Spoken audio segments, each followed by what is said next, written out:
Depuis l'amendement du Code de procédure pénale en 2017, 706 203 ordonnances pénales ont été délivrées en matière d'affaires à statuer sans plaidoirie ou comparaître en se contentant de payer une amende, suivant le choix du justiciable.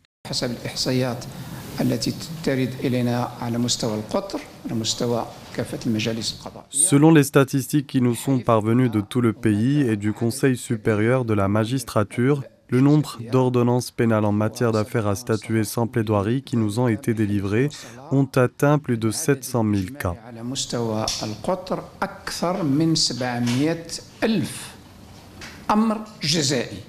Le ministre de la Justice a rappelé l'importance de la coordination et du dialogue afin d'obtenir de meilleurs résultats dans son secteur. Vos réunions et votre coordination hebdomadaire avec tous ceux qui ont un rôle dans l'identification du crime, la lutte contre le crime et la préservation contre ce fléau est nécessaire. Selon Tayyib Louh, toutes les déclarations concernant son secteur, en dehors de celles du procureur, doivent être entièrement assumées.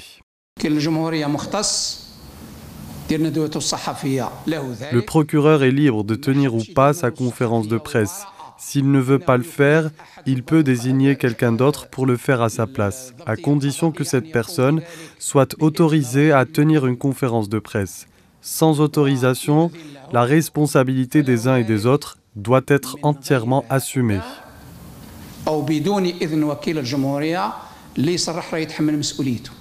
Tayyib Louh a par ailleurs expliqué qu'en cas de refus par le justiciable de l'application de l'ordonnance pénale, l'affaire est déférée à une audience publique ordinaire.